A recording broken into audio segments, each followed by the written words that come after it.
Et parce qu'en ce moment, par exemple, où nous parlons de ce sujet très, très important, hyper important, la conservation de notre biodiversité, de nos forêts, il se passe actuellement dans le parc de Virunga une des réserves naturelles les plus importantes au monde, en forêt et en biodiversité, un activisme armé qui met à mal cet écosystème, qui le détruit. Et cela n'a pas été décidé à Washington, à Paris, à Bruxelles ou à Londres. Ça a été décidé en Afrique, et plus précisément à Kigali.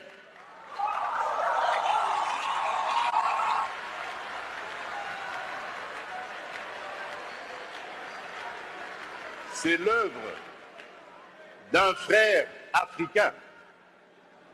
C'est pour vous dire que nous devons bannir l'hypocrisie qui est entre nous.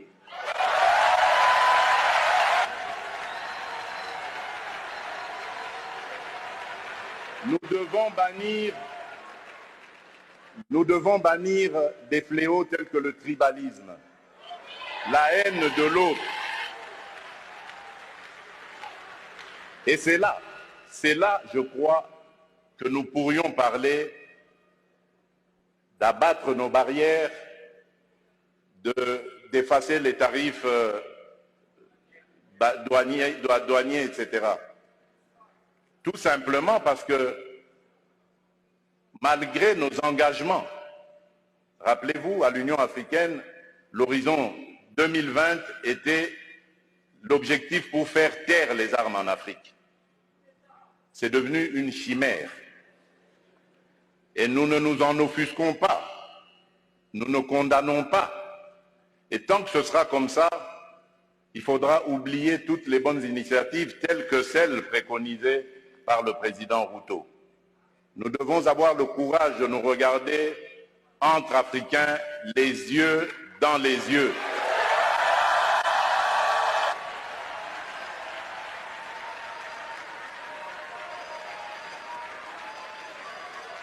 Et nous dire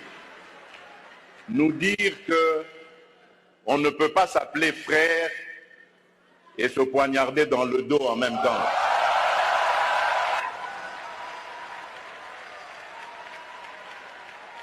Nous devons arrêter de rejeter nos responsabilités sur les étrangers non africains. La colonisation, ça fait une soixantaine d'années qu'elle allait terminer en Afrique. Ceux qui nous avaient colonisés, divisés, aujourd'hui ils ont compris le sens de la paix. J'en veux pour preuve la France et l'Allemagne, pour ne citer que ces deux pays, qui étaient les meilleurs ennemis dans le passé et qui sont les meilleurs amis aujourd'hui, le moteur de l'Union européenne. Tant que nous ne réfléchirons pas comme ça, eh bien ces gens-là, ces amis, ces partenaires à qui nous rejetons toujours la faute, ils continueront à nous prendre pour des irresponsables, ils ne nous respecteront jamais.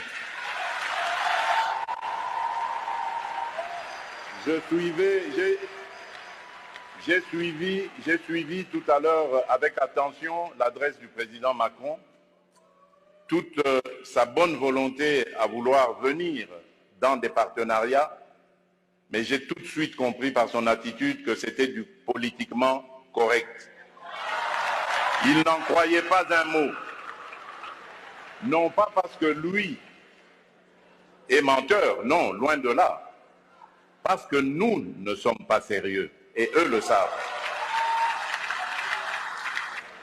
Le jour où nous mettrons fin à ce à quoi nous assistons aujourd'hui, à l'est de la République démocratique du Congo par exemple, des voisins qui viennent semer la pagaille, la mort, la désolation, uniquement dans le but de s'enrichir, de piller les ressources.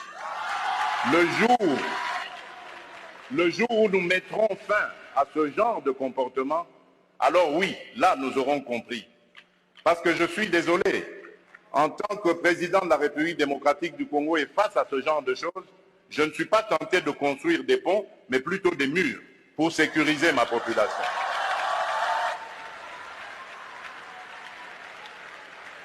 Et donc, pour clore mon propos et aussi le petit écart que j'avais fait de mon discours, je formule le vœu que les assises de Brazzaville lancent un nouveau départ pour la gestion durable de nos forêts, l'amélioration des conditions socio-économiques de nos populations et une meilleure protection de la planète. Je vous remercie.